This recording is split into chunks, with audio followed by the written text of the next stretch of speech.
Okay, good morning students. Today the second video of chapter 10, that is gravitation for class 9.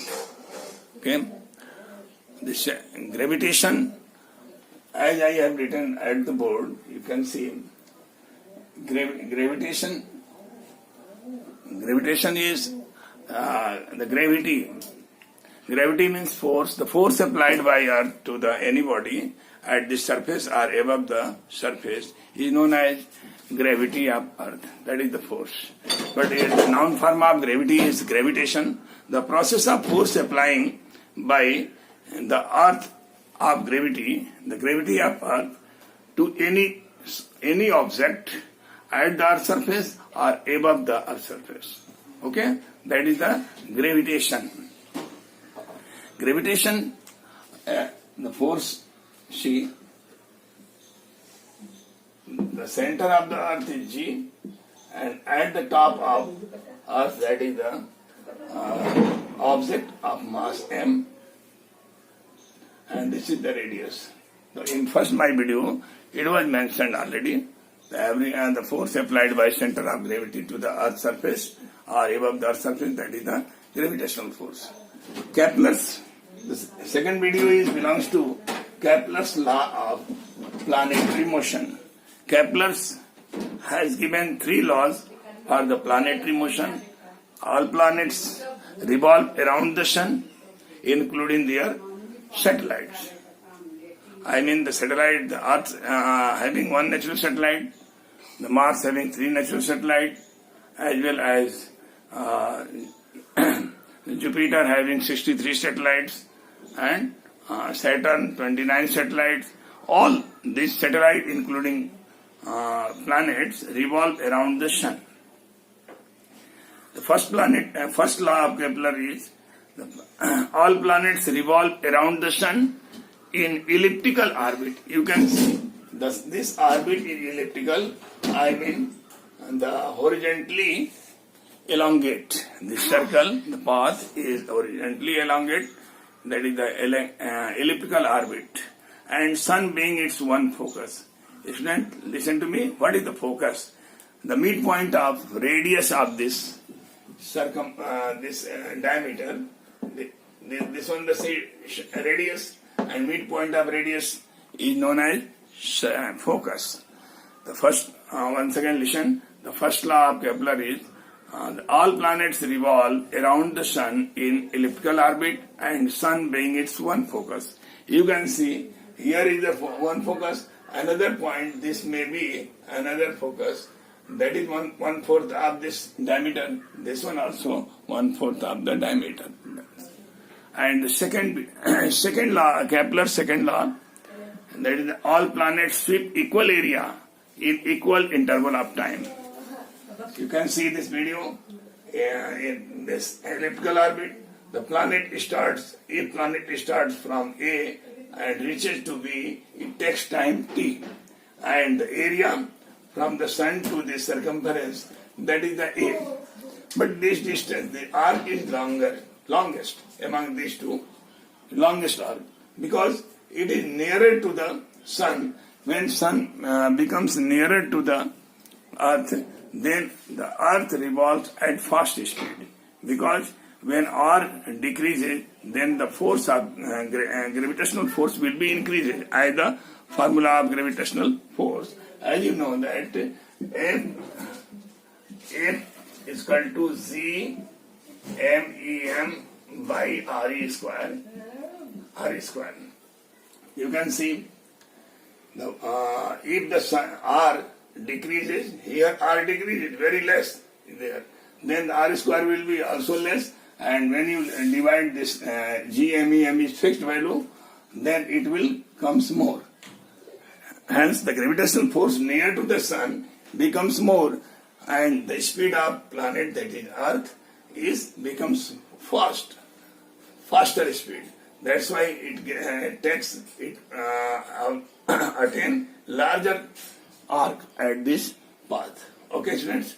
And the second, C to D, when this earth comes from point C and D, it takes time T. same time, and same area is occupied by this Earth. And but the distance becomes more from the sun, hence the speed is decreases, and CD arc is less than the arc AB. Okay, when the Earth becomes very longest distance at the point E and F, that the longest distance, then the speed will be smallest, time taken will be same.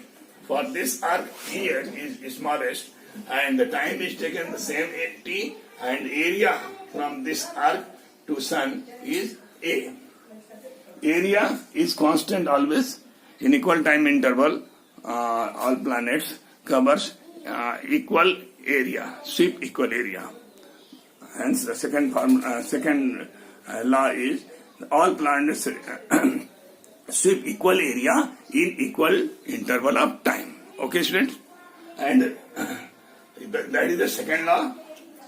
And you can see the third Kepler's third law is cube of mean distance. You can see that this radius is smaller, this is also smaller, this is longer and more longer, this one, and longest is this E and F point is longest distance. Hence the distance distance from the sun becomes more and smaller when it revolves at elliptical orbit. So the mid distance is taken. The third law, Kepler's third law, states that cube of mean distance. Mean distance means this all 1, 2, 3, 4, 5, 6. R1, R2, R3, R4, R5, R6 plus divided by 6 will be the mean distance. The cube of mean distance is directly proportional to the square of time period. I have written here R cube is directly proportional to T square, and that implies that R cube is equal to constant into T square. You can write that R cube upon T square is equal to constant. That is the third law. Once again listen in Hindi. Kepler ने planetary motion को study किया और इन्होंने 3 law दिया। Planet किस तरह से revolve करता है सन का, उसका 3 लॉ है। फर्स्ट लॉ ये कहता है कि all planets revolve around the sun in elliptical orbit. सभी प्लैनेट इलिप्टिकल ऑर्बिट में सन का चक्कर लगाते हैं। इलिप्टिकल मतलब दीर्घ वृत्ताकार उसको कहते हैं। हाँ, इलिप्टिकल ऑर्बिट में चक्कर लगाते हैं और सन उसके फोकस पे होता है। सन फोकस का मतलब ये जो डायमीटर है उसका 1/4 distance means mid point of radius. This is also mid point of radius. तो ये वहां सन होता है और उस इलिप्टिकल ऑर्बिट में चक्कर लगाते हैं। पहला हो गया। दूसरा लॉ ये कहता है कि in equal time interval all planets sweep equal area. आप देख सकते हैं ए से बी पर ये आर्क तो बड़ा है, एरिया लेकिन बड़ा नहीं है, और टाइम ए से बी तक आने में टी आवर्स लगता है, सी से डी तक आने में टी आवर्स लगता है, ई से एफ तक आने में टी आवर्स लगता है। लेकिन आप देख रहे हो डिस्टेंस, ये आर्क बड़ा है, उससे छोटा और सबसे छोटा ये आर्क है। डिस्टेंस यहाँ पर ये आर्क का बड़ा हो रहा है लेकिन एरिया नहीं बड़ा हो रहा है और टाइम भी उतना ही लग रहा है। इसका मतलब कि ये जब करीब आता है अर्थ सन के तो तेज चलने लगता है और दूर होता है तो स्पीड उसकी कम हो जाती है। और लेकिन इस तरह कम होती है कि इसकी एरिया ना चेंज हो, सेम टाइम में सेम एरिया ऑक्युपाई करता है।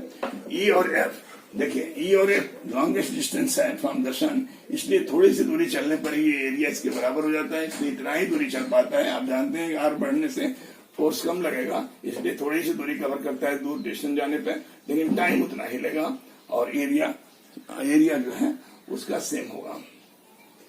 थर्ड लॉ ये कहता है कि अब डिस्टेंस आप जानते हो कि डिस्टेंस कभी सन के करीब आता है, कभी दूर जाता है, तो अलग अलग बदलता जाता है। इसलिए मीन डिस्टेंस लिया गया, cube of mean distance. Mean distance का क्यूब ऑफ मीन डिस्टेंस में यदि डिस्टेंस आर है, मीन डिस्टेंस आर आता है, तो R cube is directly proportional to T square.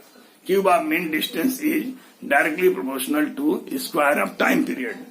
अब देख रहे हैं ये R cube proportional T square implies that r cube is equal to constant into t square. And this proportionality constant is constantly here written, and r cube by t square is equal to constant. That is the third law, यानी Kepler का ये तीसरा नियम है. Okay students, मैं आशा कर सकता हूं कि आपको समझ में आया होगा. कमेंट करके आप मुझे अपने विचार या कोई दिक्कत है या और इम्प्रूव आप चाहते हो तो कमेंट पे जरूर लिखिए. मैं उसको पढ़ूंगा और उसको सुधार करने की कोशिश करूंगा. थैंक्स.